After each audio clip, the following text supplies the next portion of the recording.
Oke, di video kali ini kita akan ngomongin tentang konten tanpa muka. Nah, bagi Anda seorang YouTuber yang mungkin belum berani ngomong depan kamera, belum pede untuk ngomong depan kamera, konten-konten tanpa muka itu adalah solusi yang benar-benar memberikan sebuah cahaya harapan bagi Anda untuk bisa memulai channel YouTube Anda, memulai karir Anda sebagai seorang YouTuber yang menjanjikan gitu ya. Dan apalagi zaman sekarang konten-konten tanpa muka itu udah didukung dengan adanya AI. Ada sebuah AI yang namanya, kalau nggak salah ya, Sora AI, hanya dengan menuliskan prompt doang dengan bahasa Inggris, atau bisa pakai bahasa Indonesia juga ya.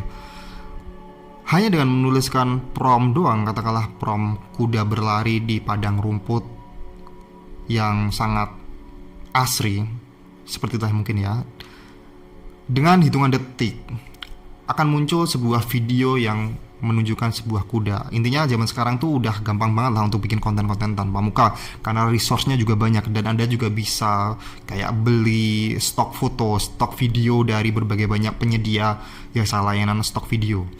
Dan Anda pun tinggal bikin narasinya gimana, ceritanya gimana, atau mungkin Anda bisa juga bikin slideshow gitu. Dan kalau Anda tetap pengen bikin konten yang original, pengen syuting sendiri, Anda juga bisa bikin video yang menunjukkan tangan Anda sendiri. Katakanlah saya sendiri juga sering melihat konten-konten yang crafting, konten-konten menyusun sebuah puzzle gitu, saya suka banget.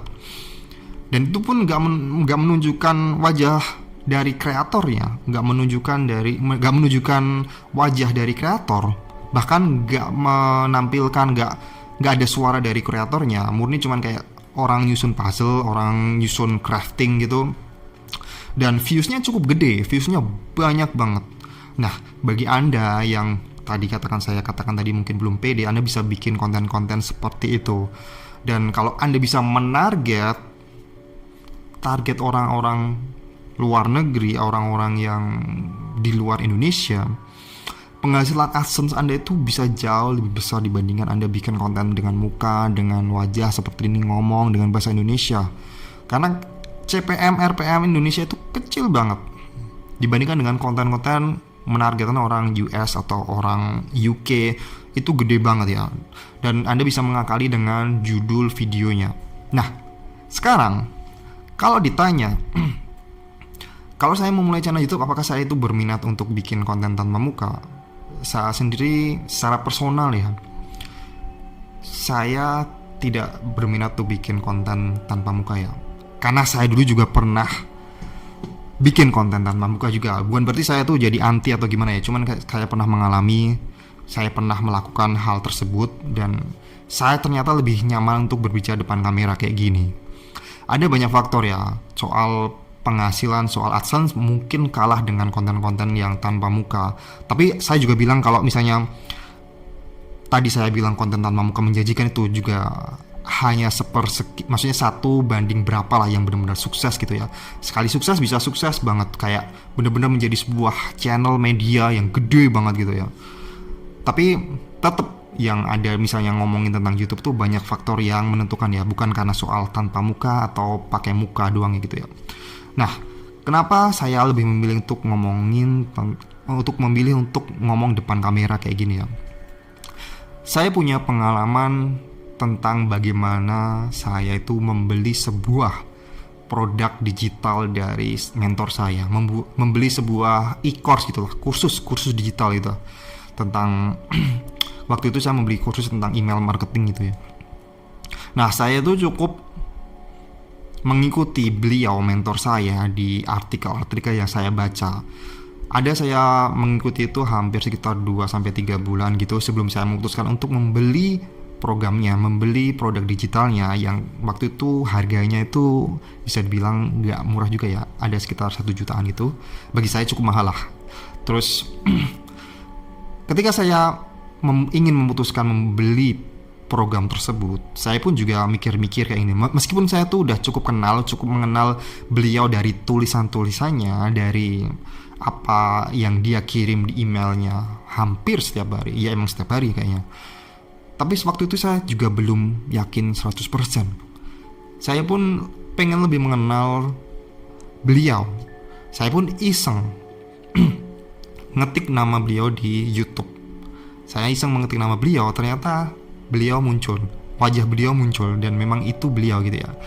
Nah, saya melihat video-video beliau yang sedang ngomong depan kamera kayak gini, banyak banget. Saya melihat bagaimana dia berkomunikasi, bagaimana dia ngomong, dan hal tersebut semakin menambah saya untuk yakin membeli produk dari beliau. Dan setelah melihat itu, beneran saya beli produk beliau yang seharga jutaan itu. Nah, poinnya di sini adalah karena ini tergantung tujuan Anda bikin channel YouTube ya. Nah, monetisasi channel YouTube itu nggak cuma sekedar AdSense doang. Ya memang AdSense tuh besar banget ya. Apalagi kalau misalnya ngomongin tentang target luar negeri, target US, UK gitu. Tapi bagi saya, misalnya katakanlah sebuah channel itu optimasi monetisnya itu banyak banget ya. Pertama, dari AdSense jelas ya. Kedua, dari sponsor. Ketiga, dari affiliate. Keempat, mungkin dari produk digital, produk fisik. Kelima, dari undangan untuk ngisi sebuah acara, workshop gitu. Keenam, apalagi ya, dari saweran, dari orang-orang yang mau kayak traktir atau apa itu ya. Intinya kurang lebih 6 itu ya. Mungkin ada lagi yang bisa menambahkan, silahkan komen gitu. Dan kalau misalnya dulu saya juga bikin konten tentang tanpa muka juga ya. Dan saya melihat problem ketika saya bikin konten tanpa muka, yang nonton tuh banyak, yang nonton tuh stabil di angka ya nggak banyak tapi pasti di atas 500 gitu lah, 500 sampai 1000 gitu, banyak, lumayan lah. Tapi saya melihat ketika saya berjualan produk saya ya demi untuk agar cash flow channel saya itu ada perputaran uang untuk bikin konten yang baru, untuk modal bikin konten yang baru ya, daripada saya menunggu AdSense saya yang belum cair-cair gitu ya. Saya menjual produk saya ketika posisi saya, konten saya itu masih nggak menunjukkan wajah saya. Susah banget saya itu mendapatkan pembeli dari apa yang pengen saya jual itu, produk yang pengen saya jual itu.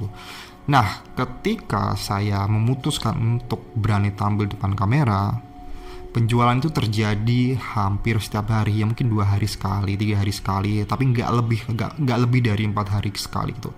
Padahal ukuran channel YouTube saya juga masih kecil ya. Tapi kalau saya mau flashback kembali lagi dengan apa yang saya alami, mungkin orang-orang tersebut mau membeli produk saya itu karena lebih kenal dengan saya, karena tahu saya itu sebagai seorang manusia gitu ya. Karena saya itu muncul sebagai orang yang menampilkan wajah lebih mengenal gitu ya. Itu yang saya alami, dan mungkin itu relate juga dengan pengalaman dari teman-teman yang mungkin membeli produk saya dengan pengalaman yang sama seperti itu ya. Itu yang terjadi ya. Dan kalau ngomongin tentang monetisasi yang lain, tentang apa ya, katakanlah undangan untuk ngisi workshop, untuk undangan tentang ngisi di suatu acara gitu.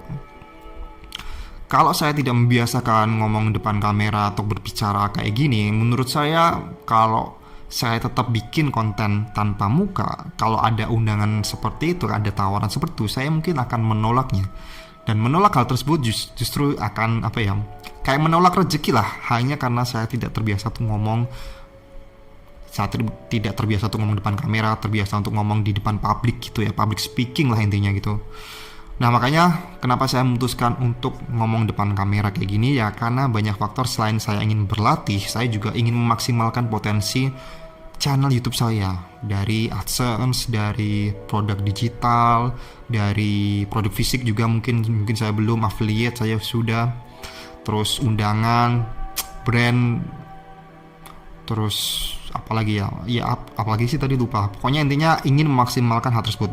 Nah, kalau kita ngomongin tentang konten tanpa muka tadi ya secara AdSense mungkin gede, tapi yang banyak jalur monetisasi yang tidak bisa dilakukan ketika saya memulai channel tanpa muka tadi itu ya. Kayak produk digital aja susah banget saya ngejualnya. Saya merasa kayak nggak ada hubungan emosional dengan audiens saya. Dan kalau misalnya ada undangan tentang mengisi suatu acara atau apa, kemarin saya juga sempat ngisi podcast di suatu acara, kalau saya tidak menampilkan wajah muka saya, orang nggak tahu itu saya gitu ya. Dan itu udah saya lakukan demi memaksimalkan potensi dari channel YouTube saya. Oke, dan ini bukan berarti saya menyarankan Anda untuk menampilkan wajah Anda. Ya memang saya menyarankan juga sih sebenarnya, tapi saya tidak memaksa Anda untuk tampil di depan kamera, karena saya sendiri juga butuh proses yang panjang untuk bisa tampil pede depan kamera. Tapi kalau Anda misalnya berpikir saya aja bisa, dalam artian saya sekarang tuh saya dulu tuh nyesel loh kenapa saya tidak memulai itu dari awal gitu. Anda pun juga seharusnya berpikir, belajar dari kesalahan saya. Jangan sampai kesalahan saya tidak memulai untuk ngomong depan kamera itu Anda juga lakukan gitu ya. Kalau Anda bisa melakukan itu dengan lebih cepat, sangat jauh lebih baik. Semakin Anda praktek itu, semakin Anda bisa ngomong lancar depan kamera. Video pertama Anda ngomong depan kamera itu pasti akan sangat jelek, sangat buruk. Itu yang saya alami. But that's okay, sebuah proses. Oke, mungkin video kali ini cukup sekian karena udah ada adan juga. Buat Anda yang pengen download ebook YouTube Niche Navigator, Anda bisa download ebooknya di bawah. Ebook yang membantu Anda untuk menentukan niche dan topik yang profitable untuk channel YouTube Anda. Oke, terima kasih untuk perhatiannya dan sampai jumpa di video berikutnya.